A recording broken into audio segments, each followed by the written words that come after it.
Tere tulemast järjekordsele XGIS2 koolitusele. Täna tutvustan aasta jooksul toimunud suuremaid muudatusi ja uusi rakendusi ja ka tulevikuplaane. Olen Sule Võitspuu, jätkuvalt Geoinfosüsteemide büroo juhataja, täna siis Maa- ja Ruumiametis ja tegelen jätkuvalt XGIS-i tootearendusega ja tulevikuplaanide seadmisega.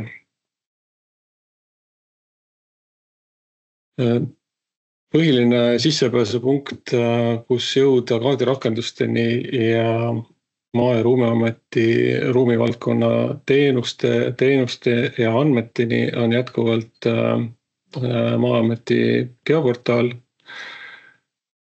Kõige lihtsam leida rakendusi ja infot nende kohta. Esimese kasutajaliidese uuendusena toon välja mõned muudatused otsingupaneelis ja siis navigatsioonipaneelis. Otsingute puhul olid need valikud, need laiendatud otsinguvalikud pisut peidus, tõime nad välja.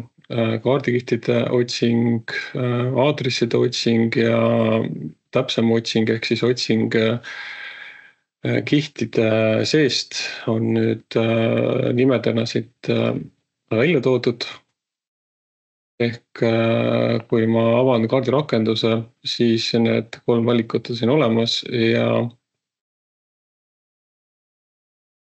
ja neile peale klõpsates siis avaneb siis vastav täpsem vorm ja selle saab siis sulgeda siit ristist või avada nii nagu enne oli.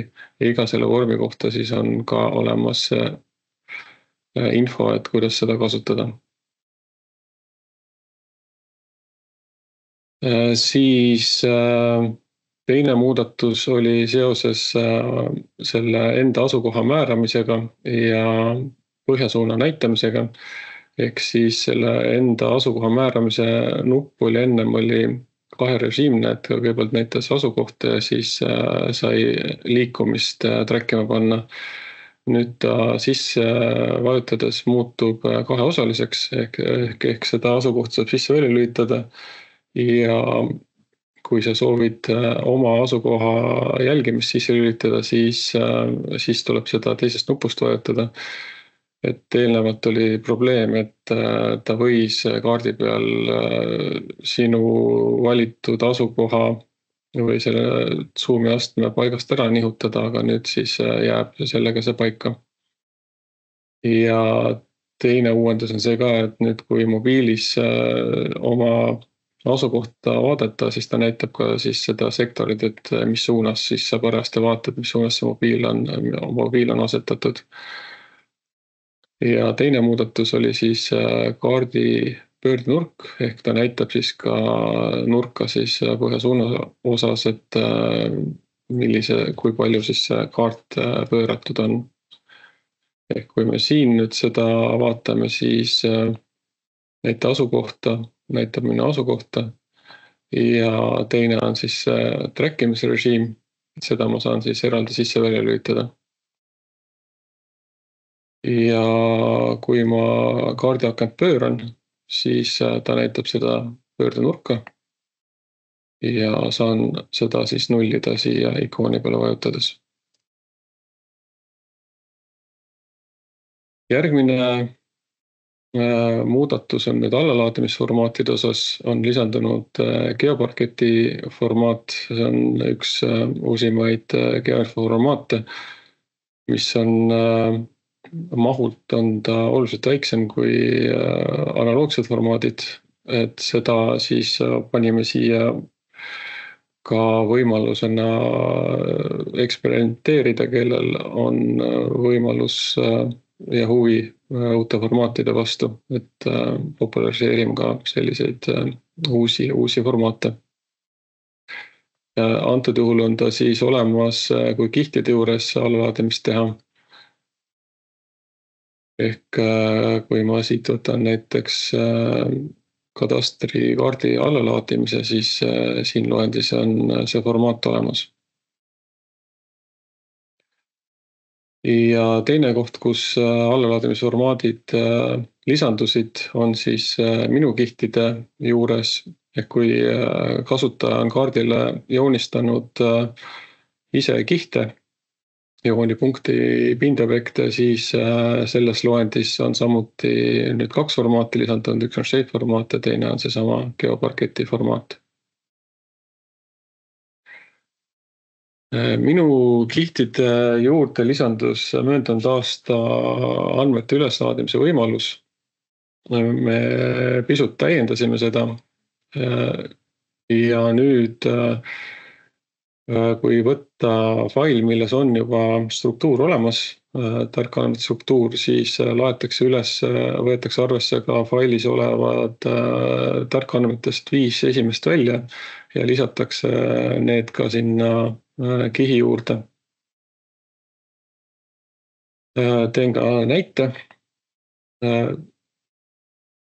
Kui mul on üks fail ette valmistatud siin, object fail, ütleme, selle nimi on põllud, lisan kõigepealt tühja kihi, antud juhul siis pindobjekti, vajadusel soovi korral või muuta ka siin värv ja kujundus läbipaistvust, määrata muid parameetrid.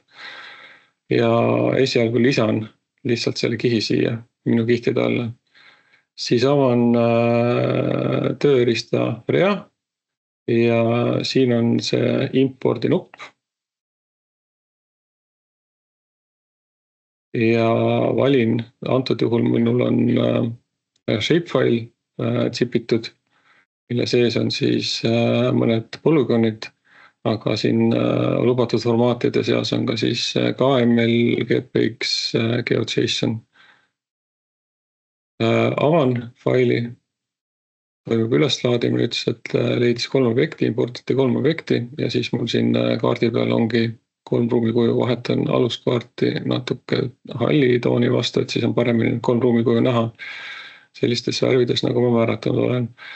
Ja nüüd, kui minna siia uuesti kihi seadetesse, siis siin on nupp lisaväljad ja ma näen, et siin on siis täiendavalt siis automaatselt tekkinud 5 lisavälja, nimi, tunnus, aadress ja need edasi.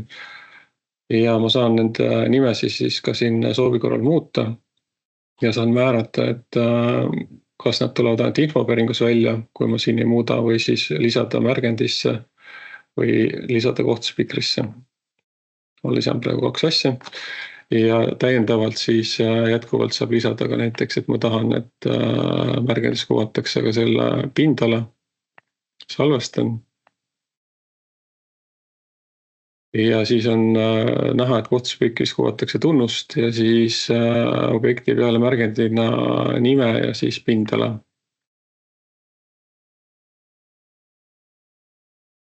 Ja siin ka see märkus, et alati siis peab et see info, mis te siia salvestanud olete, peab salvestama järjehoidjasse. Ja kui on sisse loginud kasutaja juba varem, siis saab ka selle järjehoidja sinna oma järjehoidjatesse salvestada. Et selle kohta on eraldi juhendid olemas geoportaalis. Lähme edasi. Minu kihtide juurde nüüd lisandusid uued võimalused. On võimalik ikooni ja selle sümboli suurust muuta suuremaks, väiksemaks ja on lisatud ka täiendav ikoonide set, mida siis saab kasutada paralleelselt siis siiani olnud ikoonide kõrval. Ehk kui ma nüüd lisan siia täiendava kihi, näiteks punkt kihi, siis mul on siin see sümboli suuruse võimaluse muutus ja siin on siis täiendavad ikoonid. Ehk kui ma jätan ka siin kursori peal seisma, siis tuleb ka see nimi, et mis see ikooni teema võib olla, soovituslik, et milleks seda võib kasutada, muidu kui nad on kõik vabalt ükskõik millise objekti visualiseerimiseks mõeldud.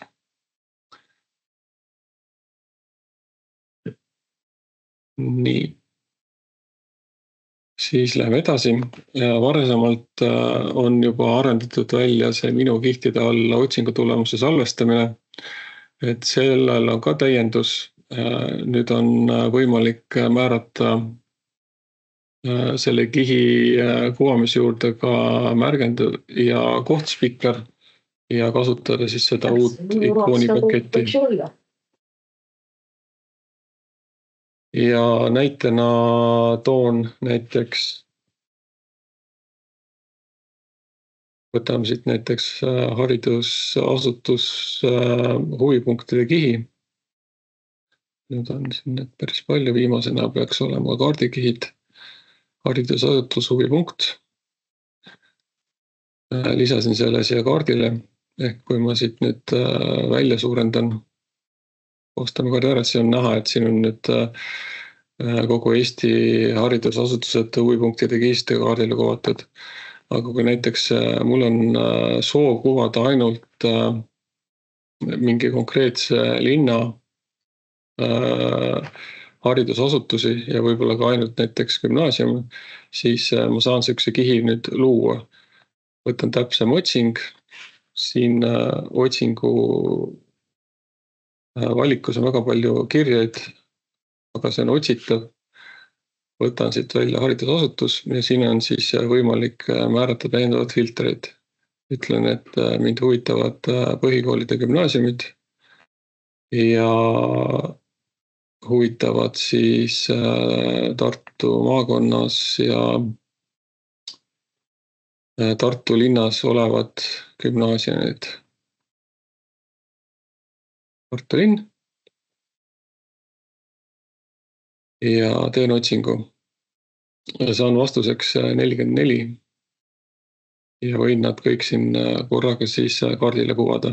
Ehk siis siia panen selle huvipunktide grupi nüüd kinni ja selle lisatubki ka kinni, ehk siis ma nüüd näen, et siin kaardi peal on siis need Tartu linnas olevad põhikoolide gümnaasiumid. Ma võin ka siit teha mingisugust filtreerimist, näiteks mõned koolid võtan siit valikust maha ja lisan siis minu kihiks. Annan sellele kihile nime ja võtan siit märkeruudu ära, et kasutan otsingu kihikujundust ja siis ma saan ise määrata siis, et millise ikooniga ma neid soovin kuvada. Valin siit näiteks selle ikooni, teen ta natukene suuremaks ja ütlen, et siis märgina kuvatakse nimi ja kohtspikrina näiteks huviobjekti tüüp ja lisan. Ehk siis minu kihtide alla lisati siia Tartu koolid, panen selle kinni. Otsingu praegu. Ja siis võtan sellegi siit välja, siis on näha, et tekib selline kaardikiht, kus on siis need Tartu koolid minu enda valitud kujundusega ja kohtspikriga. Ja ma saan siis selle salvestada samuti oma kihtide alla ja näiteks integreerida veebilehte sihukese oma tehtud kaardi. Ja kui ma tahan nüüd seda muuta, seda filtrit, siis mul on samamoodi siin võimalus seda filtrit muuta, muuda otsingu tingimusi. Ja siin on nüüd, ma saan näiteks need 4 tükki või 5 tükki, mis enne välja valisin, tagasi panna see kaardi peale ja uuendada minu kihti. Ehk siis nüüd on siis need samad, kõik need Tartu koolid siin kenasti olemas. Ja jälle märkus, salvesta järjehoidja. Kui ma selle siit kaasa võtan ja jagan kellegiga, siis saan sellise kaardipildi, kus siis need koolid on peal ja on kihina olemas. Lähme edasi. Rakenduste nimekiri on otsitav. Ehk kuna rakenduste nimekiri on läinud päris pikaks, panen need kinni, alustan siit nüüd uue lehega. Ehk siin on nüüd üle 60 rakenduse juba tekkinud, et siis ma saan siia kirjutada märksõna, siis ta otsib läbi siis selle nime õige vastuse ja saan selle valiku siit mugavalt teha.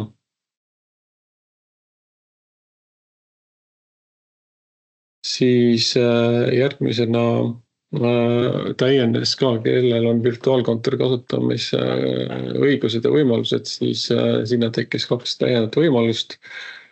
Üks on objekti redaktoris pildi lisamise võimalus, ehk seda siis desktopis saab selle objekti juurde ka pildi laadida või kui kasutad redaktorit mobiilis, mis on ka võimalik, siis sa saad selle pildi mobiilikaameraga pildistada ja sinna üles laadida siis selle kirja juurde. Ja teine võimalus on see, et kui on shapefile'iga ruumikuju olemas, siis on võimalik see üles laadida, selle alusel siis luua see objekt sinna kaardile ja lisada tarkandmed ja salvestada. Siin on see tingimus, et shapefile'is peab olema siis ainult üks kirja ja üks ruumikuju, et üks objekt korraga. Muudatustega, funktsionaalse muudatustega on hetkel kõik. Käin üle ka kaardirakenduste muudatused järgmisena. Maainfo kaardirakendus on lisandunud minu kadastri keskkonnast maakorralduskavad ehk siis ja mõõdistustingimused, et kui vanemas versioonis olid need lähteülesanded, siis need on siis nende lähteülesandete analoogid ehk järglased ja neid on võimalik siis kaardile kuvada ja nende kohta infot pärida. Teine minu kadastri kiht on kadastriüksuse piiripunktid. Ja piiripunktide puhul tegime nad ka otsitavaks, ehk kui sa sisestad kadastriüksuse tunnuse, siis on võimalik otsida selle konkreetse üksuse piiripunktid ja need näiteks alla laadida. Nii, ma võin siin ka korra näidata neid kihte. Maainfo teenuses katastrikaardi all on siis, suurendan kuskile sisse, on ühelt poolt siis need piiripunktid.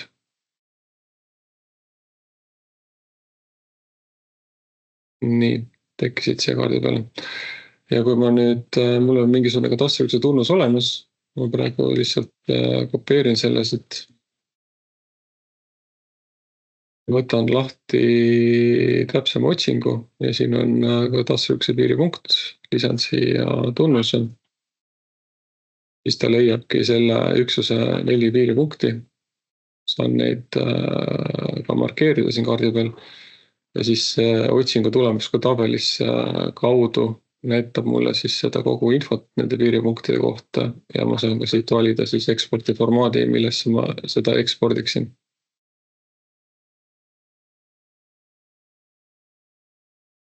Järgmine maainfo muudatus on kõrgusandmete grupis.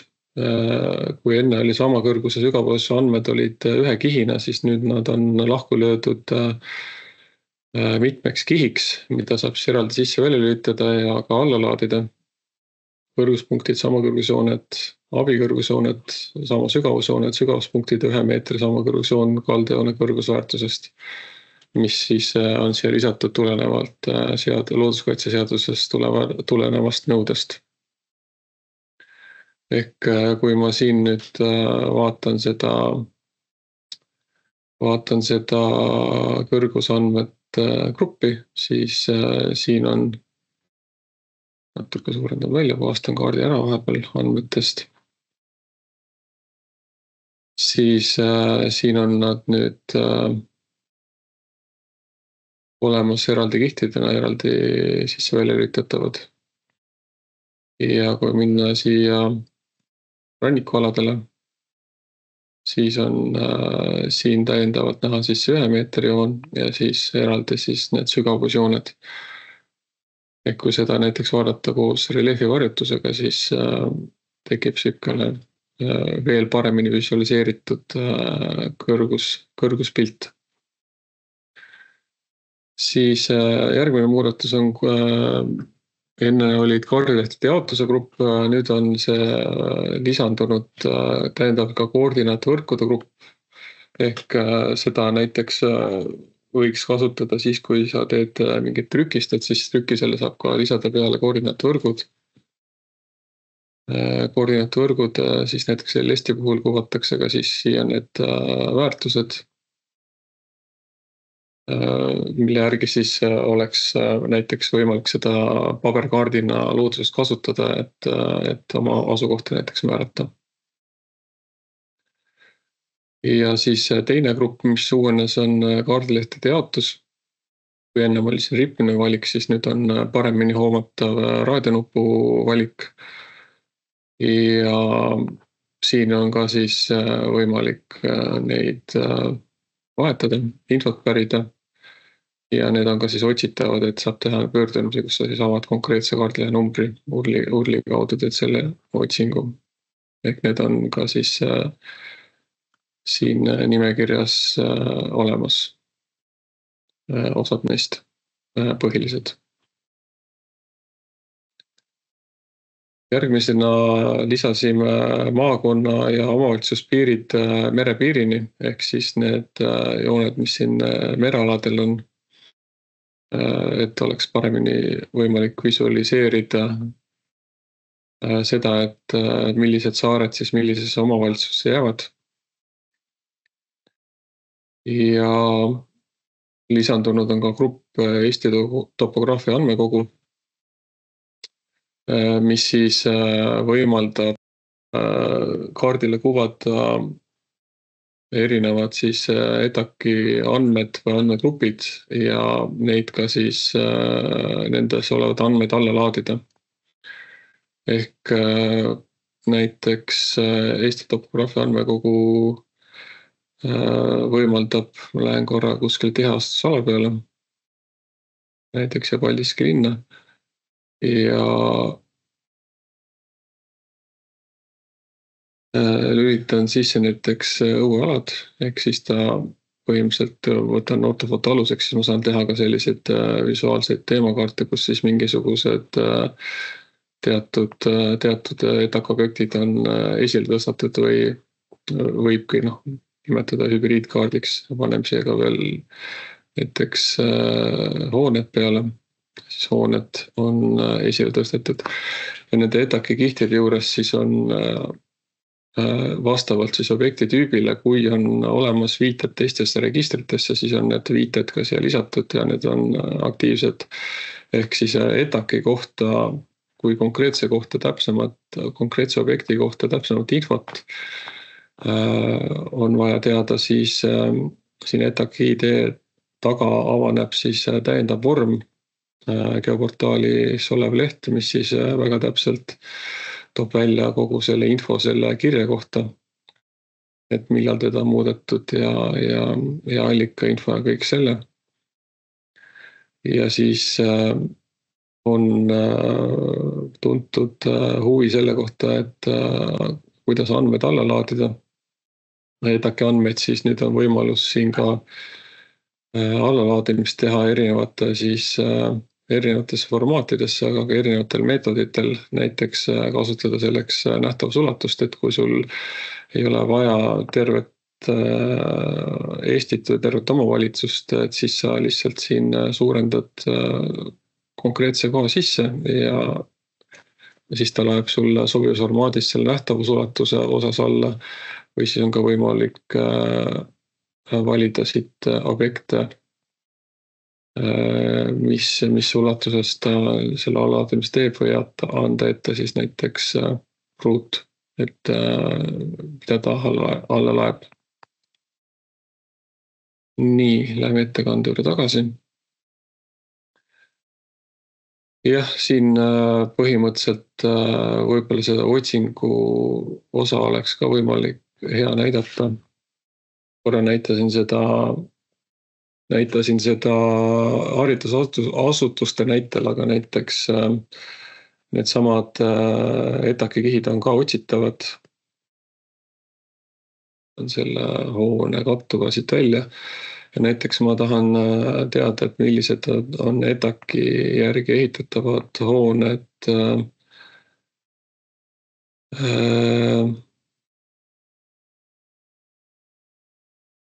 Nii, vaatan palju ta neid leiab. Leidis 1622 hoonet, ehk mul on võimalik neid siis näiteks välja tuua, et need hooned peaksid olema ETAK-i kaudu ehitatud hooned.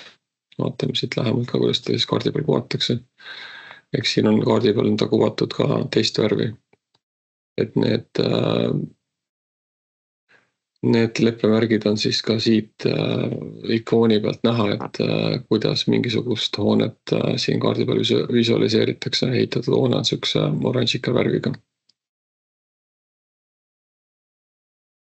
Siis metainfos toimus väike muudatus, et kuna lennatakse eraldi kevastlendu ja suvis siis metsanduslikku, nõnda nimetatud metsanduslikku lendu, mille alusel tehakse siis metsanduslik ortofoto, siis need kuupäevad on erinevad, ehk siis me lisasime siia, teen korra kraadimise, lisasime siia metainfo vastusesse, et kui ma võtan nüüd selle metsandusliku ortofoto aluseks, siis siin klõpsates metainfo vastuses on siis, antud juhul on see foto samal kuupäeval tehtud, ehk see ongi suviseline foto, aga siis kui on erineval ajal lennatud tavaline ortofoto ja metsanduslik, siis need kuupäevad erinevad, et seda on ka küsitud meie käest.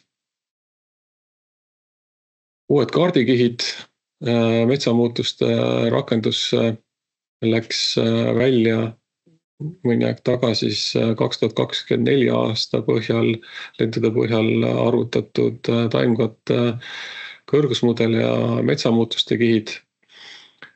Kuna eelmine aasta oli lendamine Ida-Eestis häiritud, siis andmekorje ei läinud plaanipäraselt ja Ida-Eesti on sellepärast katmata. Selle andmestikuga see asemel on metsa taimkatte kõrgusmudeliga kaetud osaliselt Kagu-Eesti. Näis, kuidas see aasta lennud õnnestuvad, loodetavasti plaanipäraselt. Ajalooste kaartide alla siis siia ajalooste gruppi sai tellitud skaneerimis- ja georefereerimist maasulute skeemide kohta 77-78 aasta andmed, et see on väga huvitav materjal just talude, kohanimede ja vanade halduspiiride mõttes. Soovitan uurida. Siis andmete uuendused, peatselt läheb lahti erametsatoetust taotlusvoor 2025 aasta andmed on täna juba sealt väljas. Taotlusvoor peaks avanema siin, kas oli märtsi lõpus, aprilli alguses. Et see on siis Keskkonnainvesteeringute Keskusele tehtud rakendus ja andmeanalüüsi kiht. Siis on rida uusi kaardirakendusi, taastuvenergeetika, kus on siis riigi poolt eelvalitud taastuvenergeetika alad kaardile pandud Kliimaministeeriumi tellimusel. Siis on hoonestuslubade kaardirakendus Tarbijakaitse ja Tehnilise Järelevalve Ameti tellimusel, kus siis on merealadele ja järvedele tehtud hoonestusloa taotlust kihid avalikustatud. Et siin on neid klassifikatsioone on päris palju, milleks neid hoonestuslubasid taotletakse. Siis on äsja avalikustatud metsaregistri andmed ka X-KIS-i keskkonnas. Selle rakenduse siis tegime Keskkonnaagentuuri metsaosakonna tellimusel, et ta on nüüd siis paralleelselt siis metsaregistri portaaliga on võimalik ka neid registri andmeid ja metsaregistri andmeid siis kõik siis vaadata teiste andmetega koos. Ja reklaam nüüd mis on tulemas, üks on Statistikaameti teemakaartide rakendus, see tõenäoliselt liigub nüüd avalikustamine järgmist nädalasse, kus siis andmegruppide andmed on ka visuaalselt võimalik Eestimaa kaardi peal vaadata omavalitsuste ja omavalitsuste maakondade kaupa. Ja teine rakendus, mis on siis REM-i Arendusseirekeskuse Statistikaametiga koostöös tehtud, on teenuste ajalis-ruumilis kättesaadavus ehk siis kui kaugel, kui kiiresti jõuavad inimesed omavalitsuste poolt pakutavate teenusteni, lasteaed, kool, perearst, raamatukogu, kultuurimaja, noortekeskus ja nii edasi. See rakendus on ka valmimisel ja peaks saama avalikuks aprilli alguses, et valdade lindade päevadel peaks olema see rakenduse tutvustus kindlasti. Ja ei saa ära mainimata jätta virtuaalkontoreid, mida ka X-KIS-i põhjal pakume. Siin on ka nüüd Keskkonnaameti, Haridus- Teadusministeeriumile, Tarbijakaitse ja Tehnilise Järelevalve Ametile, Muinsuskaitseametile, Eesti Varude Keskusele tehtud neid, mille kaudu siis hallatakse ruumiandmeid ja sellega seotud tarkandmeid. Et pakume seda avalikule sektorile selliseid võimalusi andmete halduseks. Võib-olla üks kõrvalepõige ka Innatsi, et on tulemas ka välja suitsusaunade kaardistus Võru instituudi eestvedamisel ja seal on siis nad kasutusele võtnud ka Maa- ja Ruumiameti poolt pakutava Innatsi aadressisüsteemi lahenduse, mille abil siis kuni hoone täpsusega on plaanis siis need suitsusaunad ka kaardile panna ja teha ka vastav siis avalik rakendus, et kui siin esimene valik ongi, et kui nüüd andmesisestaja lubab, et andmestik võib ka avalikul kaardil olla, siis ka sinna tuleb. Et selle kohta siis Võru instituut peaks ka märtsikuu jooksul veel uudisega välja tulema, et kellel on suitsusaunad, siis kindlasti võiks olla see võimalus see kaardile märkida.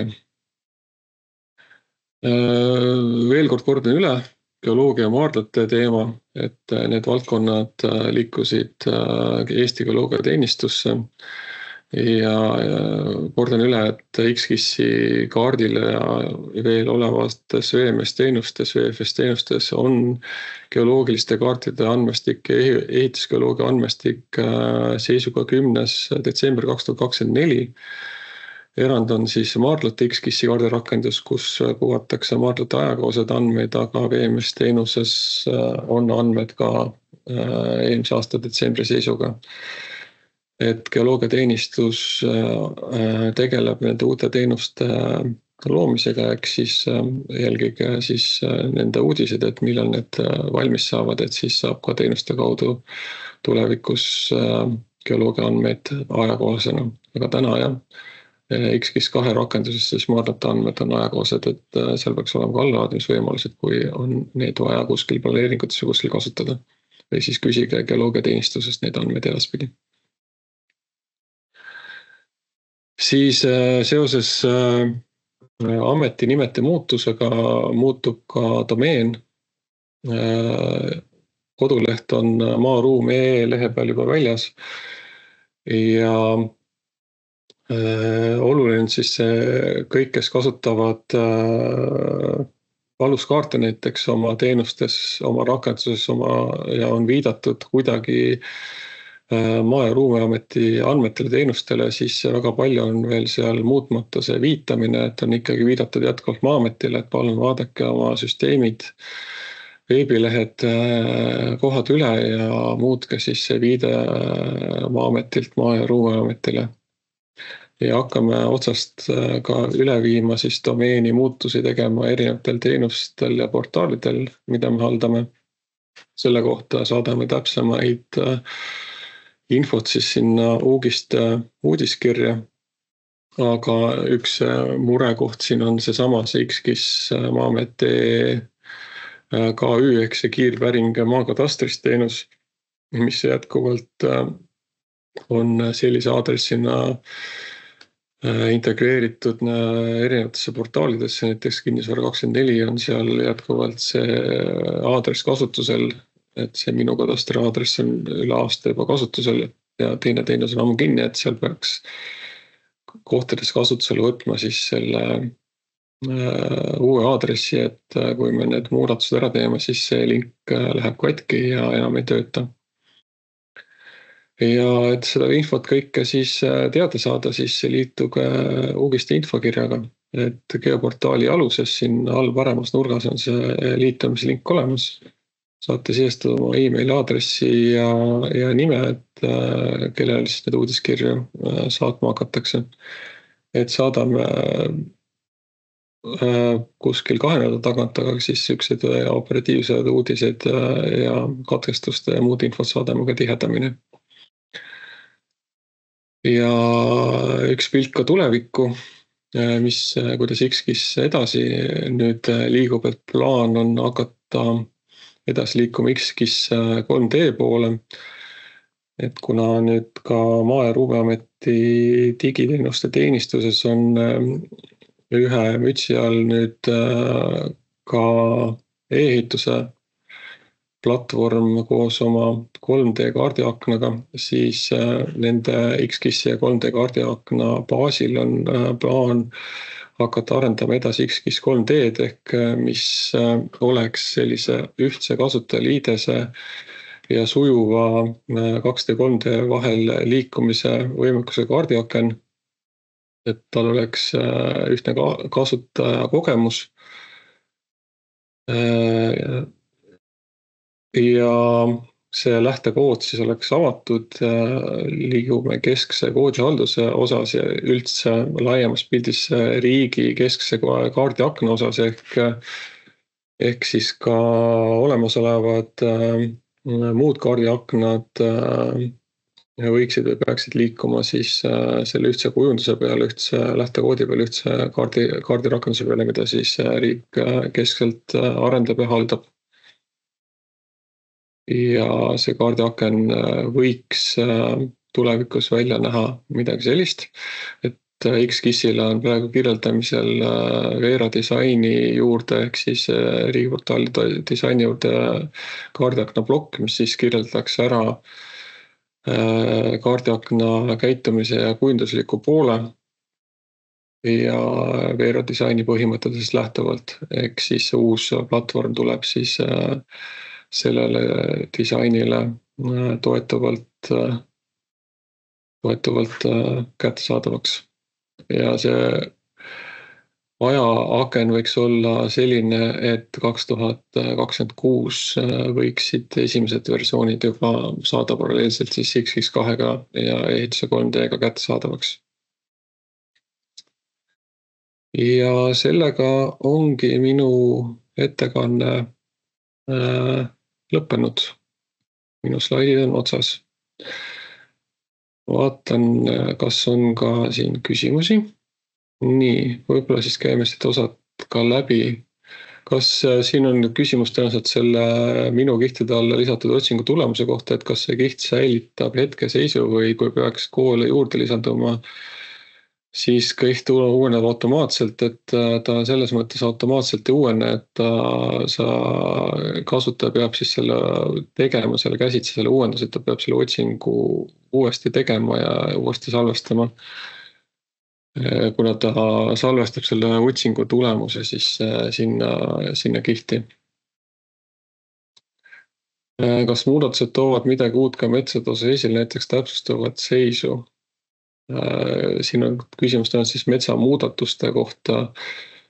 Eks seda peavad siis kasutajad vaatama, et me ise ei ole sellist andmeanalüütikat nende andmete pealt teinud, et nende pealt mingeid järeldusi teha, et me teeme need andmed kättesaadavaks ja siis kasutajad saavad neid kasutada ja selliseid uuringuid ja järeldusi teha. kuidas laadida arvelaga korraga või mitu kõik ETAC-kihid. Ehk ETAC-kihid on allalaetavad geoportaalist. Siin on võtta siit ruumi andmed, võtta siit topograafi andmekogu ja laadi andmed alla.